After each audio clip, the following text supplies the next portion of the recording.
एक आदमी ट्रेन में बैठा किसी का इंतजार कर रहा था। पता नहीं ये कहाँ रह गई।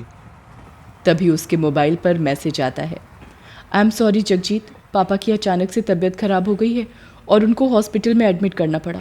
मैं नहीं आ सकती, टाइम मिलने पर कॉल करूंगी। अरे यार, अब तो अकेले ही सफर करना पड़ेगा। उसने देखा कि उसके सामने वाली सीट जो अभी तक खाली पड़ी थी उस पर एक खूबसूरत औरत आकर बैठती है। उसने काले रंग की साड़ी पहनी हुई है और माथे पर एक काले रंग की बिंदी है। मौसम कितना बढ़िया है, हल्की हल्की बारिश भी शुरू हो चुकी है। अब अगर इससे बातें शुरू हो जाए तो सफर अच्छे से कटेगा। वो औरत अपने बैग की जिप खोलने की कोशिश करती है लेकिन उससे जिप नहीं खुलती। लाइए, मैं आपकी हेल्प कर देता हूँ।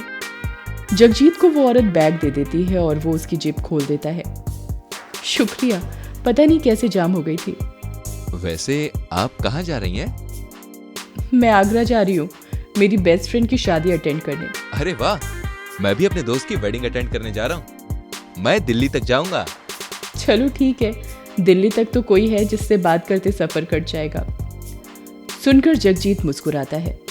मेरा नाम जगजीत है और आपका? मैं डायन हूँ। सुनते ही जगजीत अचानक से डर गया। डायन? आप तो डर ही गए, मैं तो मजाक कर रही थी। मेरा नाम असल में पल्लवी है। सुनकर अपने मुंह से हवा छोड़ता है और चैन की सांस लेता है। हाँ, आपने तो मुझे डरा ही दिया था। ट्रेन अब चलने वाली ही होती है। उसी टाइम सुनैना आती है और अचानक से उस औरत के बराबर में जगजीत के सामने बैठ जाती है, जिसे देखकर जगजीत खुश भी हो जाता है और चौंक भी जाता है। अरे, तुमने तो मुझे मैसेज किया था कि तुम नहीं आ सकती। अरे वो तो मैंने बस एक छोटा सा मजाक किया था। तुम भी ना मजाक में कुछ भी बोल देती हो। ट्रेन तेज रफ्तार से चलने लगती है। जगजीत ने उन दोनों का इंट्रोडक्शन कराया और तीनों बातें करने लगे। तभी एक अधेड़ उम्र का आदमी आता है और चिल्लाकर कहता है, आज अमावस्या की रात है। आज की रात इस ट्रेन में डायन घूमती है, सब अपना ध्यान रखना। ये अंकल ऐसा क्यों बोल रहे थे? अरे मुझे तो वो बूढ़ा पागल लग रहा था। आज के टाइम में डायन, कितनी अजीब बात है यार। एक आदमी सामने वाली सीट पर जो काफी देर से बैठा होता है सिगरेट पीने लगता है, जिसका धुआं पल्लवी की नाक तक आ रहा होता है। कितना बदतमीज आदमी है। इन सिगरेट पीने वालों को तो गला काट कर मार देना चाहिए।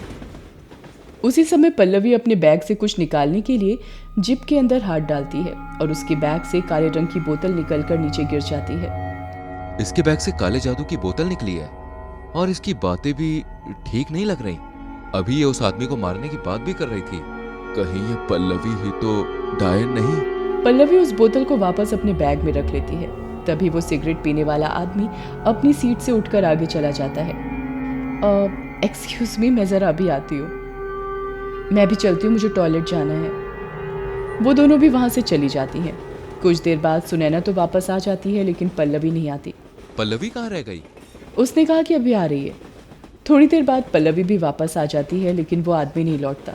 अब जगजीत अपनी जगह से उठता है और वो पीछे टॉयलेट की तरफ जाता है। वो देखता है सिगरेट पीने वाला आदमी गेट के पास मरा पड़ा है।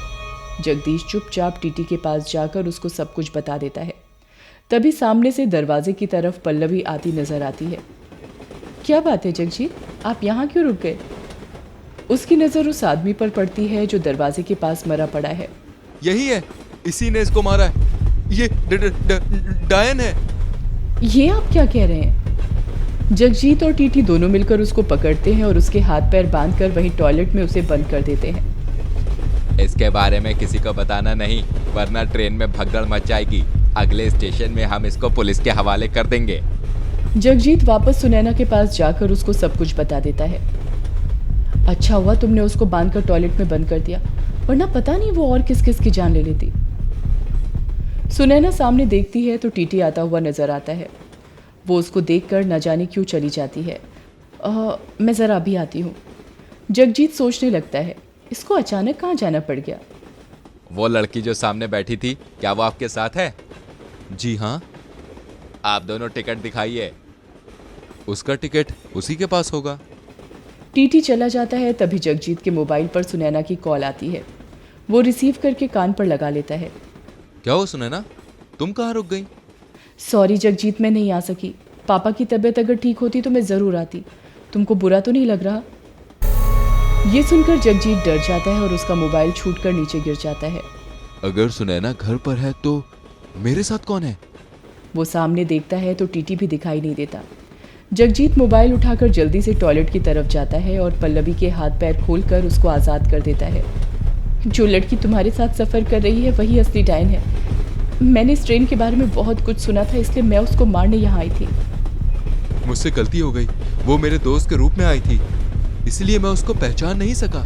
पल्लवी जगजीत के साथ सीट पर जाती है और अपने बैग से वही बोतल निकालकर उसमें एक लाल धागा बांधती है और फिर वो दूसरे दरवाजे की तरफ जाते हैं जहाँ पर उसको दिखाई देता है टीटी की गर्दन पर सुनैना अपने दांत गड़ाए खड़ी है और उसका खून पी रही है।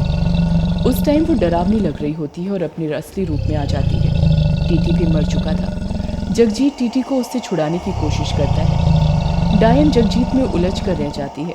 मौका देखकर पल्लवी डायन के बाल खींचकर जितनी भी उसके हाथ में आते हैं उसको बोतल पर बांध देती है। फिर कोई मंत्र पढ़ती है। भाई साहब जल्दी से लाइटर दीजिए। पल्लवी एक मंत्र पढ़कर बोतल में आग लगा देती है और उसके साथ डायन में भी अपने आप आग लग जाती है। वो टीटी की लाश और जगजीत को छोड़ देती है। आग लपेटे हुए ही वो दरवाजे के बाहर फ्लाईओवर के नीचे गिर जाती है। जलती हुई बोतल भी पल्लवी अब ट्रेन से बाहर ही फेंक देती है। तुम? पल्लवी उसकी तरफ देखती है। मैं ठीक हूँ, अब आप दोनों को डरने की कोई ज़रूरत नहीं है। वो अब कभी इस ट्रेन में नहीं आएगी। उसके बाद सभी अपना सफ़र आराम से करते हैं और डायन का किस्सा हमेशा के लिए ख़त्म हो जाता है।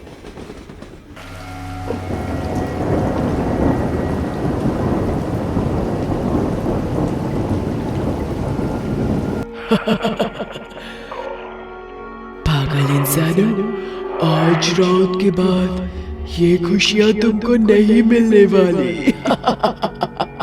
ऐसा कहते ही चुड़ैल स्वीटी के शरीर में चली जाती है और कुछ देर बाद स्वीटी के चिल्लाने की आवाज आती है। स्वीटी, स्वीटी, कहाँ है मेरी बच्ची? स्वीटी, स्वीटी, कहाँ हो तुम? पापा, पापा, मुझे बचा लो। मुझे यहाँ बहुत डर लग रहा है। पापा, पापा।